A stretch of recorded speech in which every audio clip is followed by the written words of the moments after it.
Good morning, Year 2, and welcome to Tuesday's English. It seems really strange saying Tuesday at the beginning of the week. I hope you had a lovely day yesterday and a lovely half term. Let's have a look at English for today. You can see I've got a new look now with mainly the screen that you can see, me just down the bottom. So hopefully that means you'll be able to see this screen a lot more clearly. So first of all, for our starter, I wanted to link back to the work that we did on adverbs last week, because I would say that that was the area that the most children missed out of their writing. So lots of you are really good at using those and est adjectives and using different conjunctions, but not very many people used adverbs, and certainly not to start off their sentences. So I've got 3 sentences here. Can you choose an adverb to go in each gap? We've got something. The 3 billy goats gruff walked over the bridge. Something.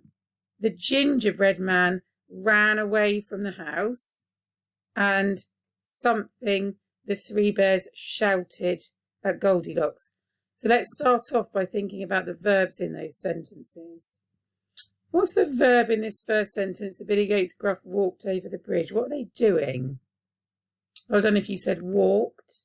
So your adverb is going to say how they walked, maybe, or where they walked, or how often they walked, or when they walked. Could be more than one word if you want. Then in the next sentence, the gingerbread man ran away from the house. What's the gingerbread man doing? He's running away.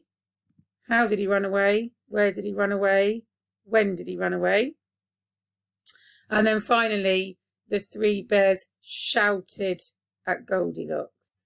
What would you put for that one? How did they shout? Where did they shout? When did they shout? How often did they shout? So many different words you could choose for adverbs there. So pause the video. Can you write down a word to go at the beginning of each sentence? Okay, let's have a think then. I'm going to give you some examples. There's not one right answer, of course.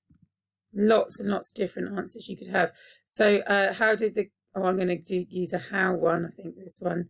How did they walk over the bridge? I have to write it up here.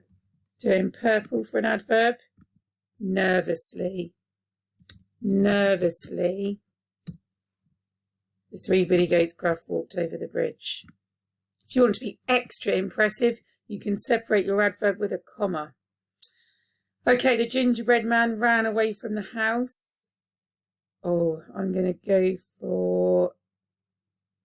I think I'm going to stick to how ones. I'm going to do excitedly. Excitedly, comma, the gingerbread man ran away from the house. And then I bet lots of you put this one. Angrily, the 3 bears shouted at Goldilocks. Now the comma is a bonus, but I hope you remembered to start all these words with capital letters because they are going at the beginning of a sentence. Well done if you did. So we're starting a new unit of English today, very exciting, and we are learning to review our skills for that unit today. And you can see we've got a new learning hero here. Do you know who this is? Well done if you said it's the collaborator. You might be wondering, why have we put the collaborator on your work when you're working from home? Because you haven't got any other children there to collaborate with. But you might have some people to collaborate with. And I want you to think about being like the collaborator this week, because we're having to work in such a different way. You can't work with a friend in the same way that you might in school. You can still use My Help, and that involves you emailing in. So you can ask a grown-up if you've got a question or a problem. They can email me or Miss Mole, and we can help you with your work. You might have a grown-up at home who's there to help you. Or you might have a grown-up at home with you who's got their own job to do and needs you to get on independently. So now might be a good time to pause the video and have a chat with your grown-up about how much they can help and how much you need to do it on your own. Even if you have got a grown-up there to help you, it's really important that you don't use them to help you with everything, and you try and do as much of your work as you can on your own. So if you're not sure, ask a grown-up for help, but always have a go first. So we've got a new unit and a new piece of writing, and so we're going to look at our roadmap, and we're focusing first of all on this not beginning part, end part of our roadmap, with our final write that we're going to be doing at the end of next week. And we've got our TAP here that stands for text type, audience and purpose. So the text type is a non-chronological report on the big 5 animals. We'll find out more about what that means in a minute. So it's a non-chronological report on animals. And non-chronological means it's not in any sort of time order. It's just a report about those animals. And the audience is quite straightforward. It's the people who want to find out more about these animals. That's who's going to be reading our text. People who think, I don't know many facts about that animal. I want to know more. And the purpose of our writing is going to be to inform the reader about what these animals are like. So we're going to start thinking about that today. And we're going to start with a question. So you could pause the video. If you've got someone to talk to, you can talk to them about these things. If not, you can just have a think. I want you to think, what is a safari? Who goes on safari? And what do you think it would be like to go on safari? And then we'll watch a video to see if it answers any of those questions. So pause the video now and have a little think about the questions. Okay, let's have a little watch of that YouTube video then. Are you ready?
Wow, how amazing was that? So going on a safari holiday means that you get to go to Africa and see some of those amazing African animals in as close to their natural habitat as possible. It's on like a big reserve, a big park where you can go and view those animals. Quite often you drive around in a jeep because obviously lots of those animals are dangerous.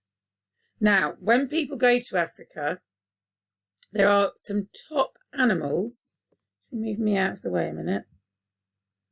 There are some top animals that tourists hope to see on a safari, and we are going to find out facts about these top 5. They're sometimes called the big 5, and these are the big animals that people really hope they'll see on a safari. So we have got some you'll probably know better than others. The elephant.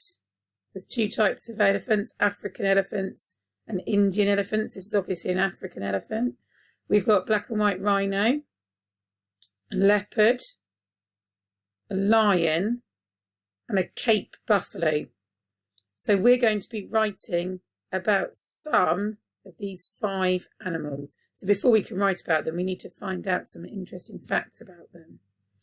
And here's our roadmap. So this is the roadmap for 2 and 3 stars. At the top, we've got our question here. Who are the big 5 and what are they like? And then along our roadmap, we've got these things that we're going to be learning about. So this one links into that last unit we did on the Tinga Tinga Tales. We've got subordinating conjunctions again. I can use subordinating conjunctions to extend my sentences if, when, because, and that. And again, like last time for the challenge, we've got I can start sentences with subordinating conjunctions. And we've got an old favourite here. Oh, 2 old favourites. So you've done lots on these in year 2. I can write questions, e.g., have you ever wondered what elephants eat? And can you write exclamations like, how amazing? And then we've got a brand new one at the bottom. I can use a possessive apostrophe correctly, e.g. the lion's mane. And we'll talk more about this later, but in the word lions, we've got a little punctuation mark there called an apostrophe that shows we're talking about the mane that belongs to the lion. So we'll be doing some work on that. Now, your job for today is a nice straightforward one. You need to colour in the smiley faces for how confident you feel with each of those things. Now, as it's a short activity, if you finish that quite quickly and you've still got some more time left for English today, you might want to go back and watch that video about the safari. Again, you could go back on this video and have another look. You might want to start looking up some facts about some of those animals. Maybe there's a video you can find about one of those particular animals and start finding out about them. If you're doing the 1-star sheet, here is yours. If you're doing 2-star and 3-star, you can stop the video now and go and fill your roadmap in. So 1-star sheet, we've got the same question at the top. Who are the big 5 and what are they like? And I want you to focus on these 4 skills. I can write in sentences which make sense. Colour the face in to show how confident you feel with that. I can use finger spaces. Colour the face in for how you feel about that one. I can use capital letters and full stops correctly in the right place without being told. Colour in the face for that one. And finally, I can use the conjunction and. Which face are you going to colour in for that one? Don't forget to email your completed roadmap into your teacher. Well done.